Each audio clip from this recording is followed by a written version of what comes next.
So 2025-এর last match ছিল and আমরা জিতে গেছি ম্যাচটা ভিলারিয়ালকে 2-0 হারিয়ে। গোল স্কোরার ছিল লামিন ইয়ামাল আর রাফিনা। দুর্দান্ত ম্যাচ খেলেছে, আমাদের সবকটা ছেলেরই দারুণ পারফরমেন্স ছিল। আমি এক্সপেক্ট করেছিলাম রুনিকে দেখবো সেকেন্ড হাফে, বাট রুনিকে নামানো হয়নি। ঠিক আছে, অসুবিধা নেই। এদিকে লেভানডস্কি ফিচার করলো, আমি ভেবেছিলাম ওকে স্টার্ট করাবে, বাট লেভানডস্কির জায়গায় টরেসি স্টার্ট করে। So it's fine, no problem. Most importantly যেই গোল শটটা রাফিনা আর কি বাঁ পায়ে মারলো, ওই গোলটা যদি হতো তো বেস্ট গোল নাও বললে, বাট সিজনের 2025-26-এর লালিগায় one of the best goal হিসেবে ওটা আমি বলবো, আমি তো ওটাকে রাখবই। ইন কেস হতো ঠিক এইরকমই একটা গোল, মানে একটা শট 2022 ফাইনালে ফ্রান্সের এগেনস্টে মেসি এক্সট্রা টাইমে রেখেছিল, ওই যদি ওইটা ঢুকে যেত বাস ওইখানেই আমরা ম্যাচ জিতে যেতাম। পেনাল্টিতে যাওয়ার দরকারই থাকতো না, কারণ few seconds were left just to finish the game. 4.5 মিনিটে রাফিনের ওপরে একটা ইয়েলো কার্ড অফেন্স আছে, বাট সেটা দেয়নি রেফারি সামহাও। ওটা দেওয়া উচিত ছিল আমি মনে করি। বাট আমাদের এমনি সব পারফরমেন্স ঠিকই আছে। ক্রিস্টেনসনকে এক্সপেক্ট করেছিলাম কালকে দেখবো, বাট যেহেতু ওর ইনজুরি হয়ে গেছে স্যাটারডে ট্রেনিং সেশনে, তো এখন বেশ কিছু টাইমের জন্য আউট থাকবে। পেড্রিরও একটু ডিসকমফর্ট চলছে, সো ওকে রিস্ক নেয়নি হান্সি ফ্লিক। প্রবলেম নেই, কারণ Pedri deserve to get some rest. কারণ এর আগে ওর ইনজুরির এই যে ডিসকমফর্টটা আসার আগেও আমি মানে ভেবেছিলাম যে ওকে কিছু রেস্ট দেওয়া হবে, বাট কেন ম্যানেজমেন্ট দিল না, এটা খুবই আনএক্সপেক্টেড একটা ব্যাপার। কারণ পেড্রির মতো প্লেয়ার কন্টিনিউ খেলে যাচ্ছে, তাহলে তো একটু রেস্ট ডিজার্ভ করে। যেই ম্যাচগুলোতে তোমার কাছে যখন রিসোর্সেস আছে তার অল্টারনেটিভে অন্য কাউকে খেলার, যে হয়তো পেড্রির যেরকম কোয়ালিটির প্লেয়ার ওই কোয়ালিটি অফ ডিসপ্লে আমরা হয়তো পাবো না, বাট আমাদের কাছে সেই রকম প্লেয়ার্স আছে, আমরা সেই রকম ডেপথ আমাদের কাছে আছে যারা পারফরমেন্স দিতে পারবে to bring the win for us. এরকম না যে আমি বলছি পেড্রির সাবস্টিটিউটই আছে কেউ, অবশ্যই না, because he has said that benchmark for himself Pedri. তো তার অল্টারনেটিভে আমাদের কাছে প্লেয়ার আছে, আমরা চাইলে ফার্মিন লোপেস তো আছেই, খেলাতে পারবো, মার্ক ক্যাসাডোও আছে, এদেরকে দিয়ে একটা মানে কোঅর্ডিনেশন করে আমরা ডিপ্লয় করতেই পারবো। So no problem. পেড্রি আরেকটা গোয়াদাজেলার ম্যাচটায় আর ওসাসুনার ম্যাচটায় ওকে রেস্ট দেওয়াই যেত। সো যেইটা এখন ওর চলছে, আমরা ওই জিনিসটা মানে ওর সাথে নাই হতে পারতো। So hope he recovers and come backs quickly.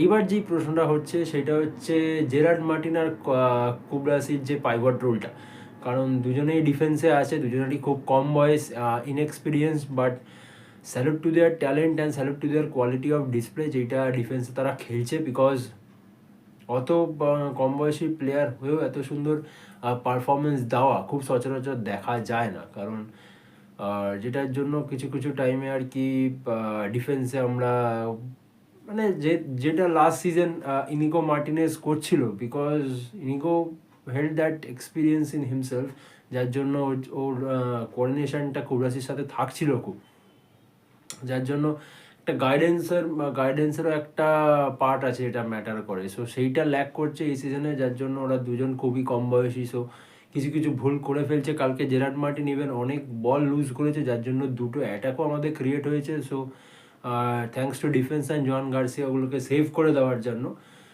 And apart from that ঠিকই খেলেছে, একটা স্ট্রং রিজিডিটি গ্যাদার করতে একটু টাইম লাগবে। সো সেইটা আস্তে আস্তে আসবে, বাট এইটা খুব ইজিলি মানে লাস্ট সিজনে অত প্রমিনেন্ট আসেনি, কারণ লাস্ট সিজনে আর কি ইনিগোর থাকার জন্য জিনিসগুলো সে গাইড করে করে বলে কয়ে, মানে হয় না পিছন থেকে একটা প্লেয়ার টক করে মানে কথা বলে জিনিসটাকে কোঅর্ডিনেট করে রাখছে, কখন কোথায় কি দাঁড়াতে হবে, লিডারশিপ রোলটা। সো সেইটা আমাদের ডিফেন্সে এখন নেই আর কি।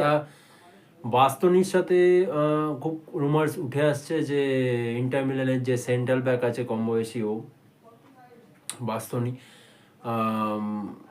লাস্ট সিজনের চ্যাম্পিয়ন্স লিগে আমাদের এগেনস্টে খেলেছিল, আপনারা হয়তো জানবেন, মনে রাখবেন। সো বাস্তনির সাথে কথাবার্তার একটা রুমার্স চলছে, বাট বাস্তনি রিসেন্টলি জানিয়ে দিয়েছেন যে ও যেখানে আছে হ্যাপি আছে। সো ইন ফিউচার আপাতত ওর কোনো সিওরিটি ও রাখছে না যে কোথাও কি যাবে না যাবে, যেখানে ইন্টার মিলানে আছে সেইখানেই খেলবে। বাট হ্যাঁ, বাস্তানি এলে ওর কাছে একটা এক্সপিরিয়েন্স আছে, বড় বড় ম্যাচে নিয়ে রিপ্রেজেন্ট করেছে মিলানকে।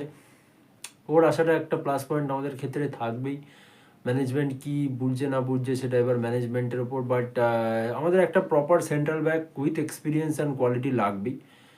Martin and Cubarsi well and good, no problem, but ওদেরকে সেই এক্সপিরিয়েন্সটা আর সেই নার্ভি মোমেন্টে কী করে নিজেদের সেই কন্ট্রোলটা গ্যাদার করে রাখতে হবে কনসিস্টেন্টলি, সেইটা আনার জন্য একটু টাইম দিতে হবে। So in the meantime আমি চাই যে একটা সেন্ট্রাল ব্যাক বার্সা ইনক্লুড করুক এই সামনে জানুয়ারির ট্রান্সফারে, কিনে আর কি আমাদেরকে স্কোয়াডে ইনক্লুড করতেই হবে। So that's a point. ছিল ইম্পর্টেন্ট ম্যাচ ছিল বিকজ ভিলারিয়াল এখন 4-এ নেমে গেছে, অ্যান্ড বিফোর দ্যান দ্যাট ওরা 3-এ ছিল আর কি, 3rd-এ। সো যখন টপ 5-এর এগেনস্টে কোনো ম্যাচ হয় আর যেখানে আমরা রিয়াল ম্যাড্রিডের সাথে জাস্ট 4 পয়েন্টের একটা গ্যাপে আছি, so each and every match becomes ভাই, কোনো টিমকে আর কি আন্ডার এস্টিমেট কিছু করা যাবে না। দেখা যাক এখন ট্রান্সফার উইন্ডোতে কীরকম কী রিক্রুটমেন্ট হয় না হয়। ঠিকই ছিল। And special shout out for Joan Garcia. What an transfer we have done last transfer উইন্ডোতে।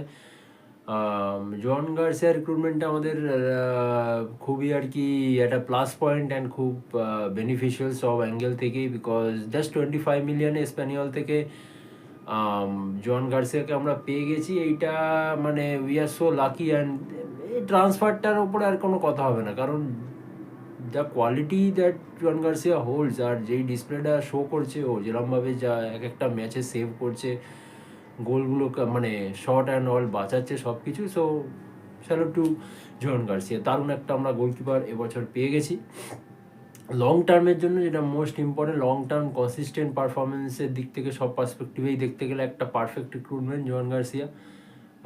বেশ আশা করবো এরকমই পারফরমেন্সও বরাবর দিতে থাকছে। আমাদের জানুয়ারিতে ম্যাচ আছে স্প্যানিয়লের এগেনস্টে, সো তার আগে এখন ব্রেক চলবে।